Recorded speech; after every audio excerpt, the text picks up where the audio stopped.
હવે વધારે સમાચારો પર નજર કરી લઈએ તો પીએમ નરેન્દ્ર મોદી 10, 11 અને 12 જાન્યુઆરીએ ગુજરાતના પ્રવાસે છે, ત્યારે તેમના મિનિટ ટુ મિનિટ કાર્યક્રમની માહિતી ઉપર નજર કરી લઈએ તો 10 જાન્યુઆરીએ સાંજે 4 કલાકે પીએમ રાજકોટ પહોંચશે. રાજકોટથી બાય રોડ તેઓ સોમનાથ જશે, જ્યાં પીએમ મોદી સોમનાથ ટ્રસ્ટના ટ્રસ્ટીઓ સાથે બેઠક કરશે. સોમનાથમાં પીએમ રાત્રિ રોકાણ કરશે, જ્યારે 11 જાન્યુઆરીએ સવારે 9 કલાકે સોમનાથ મંદિરમાં દર્શન કરશે. ત્યારબાદ 11 કલાકે શૌર્ય યાત્રાનું તેઓ પ્રસ્થાન કરાવશે અને જંગી સભાનું સંબોધન કરશે. બપોરના 1 કલાકે પીએમ મોદી હેલિકોપ્ટરથી રાજકોટ જશે, જ્યાં રાજકોટમાં મારવાડી યુનિવર્સિટીના કાર્યક્રમમાં ઉપસ્થિત રહેશે. તદુપરાંત વાઇબ્રન્ટ ગુજરાતના ક્ષેત્રોના એક્ઝિબિશનનું ઇનોગ્રેશન કરશે અને જે બાદ રાજકોટથી પીએમ મોદી 5 કલાકે અમદાવાદ પહોંચશે. 12મી તારીખના સંભવિત કાર્યક્રમની જો આપણે વાત કરીએ તો 12મીએ અમદાવાદમાં પીએમ મોદી એરપોર્ટ ઉપર જર્મનીના વાઇસ ચાન્સેલરનું સ્વાગત કરશે, સાથે જ કાઇટ ફેસ્ટિવલનું ઉદ્ઘાટન કરશે અને ત્યારબાદ તેઓ અમદાવાદના ઇન્ટરનેશનલ ફ્લાવર શોની મુલાકાત લેશે.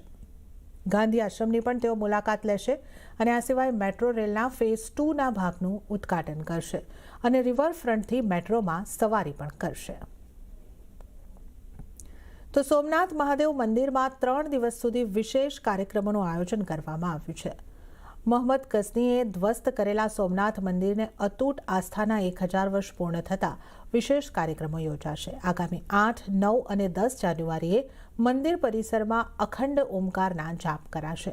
તો આગામી 10 જાન્યુઆરીએ સાંજે પીએમ મોદી સોમનાથ આવી રાત્રિ રોકાણ કરશે, જે બાદ બીજા દિવસે સવારે સોમનાથ મહાદેવની પૂજા અર્ચના કરશે. ત્યારબાદ ટ્રસ્ટની બેઠકમાં ઉપસ્થિત રહેશે. સોમનાથમાં 108 અશ્વો સાથે શંખ સર્કલથી હમીરજી સર્કલ સુધી શૌર્ય યાત્રા યોજાશે, જે 2 કિલોમીટર જેટલી લાંબી હશે.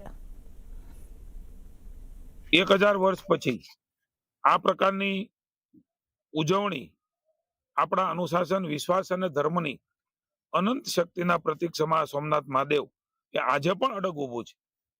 એની ઉજવણી કરવાનો, યુવાનોને સાંસ્કૃતિક ઓળખ કરવાનો આ પર્વ એ સમગ્ર વર્ષ ચાલવાનું છે. દેશના તમામ મંદિરો, શિવ મંદિરોમાં મેં કહ્યું એમ 72 કલાકની અખંડ ઓમકાર નો જાપ થાય.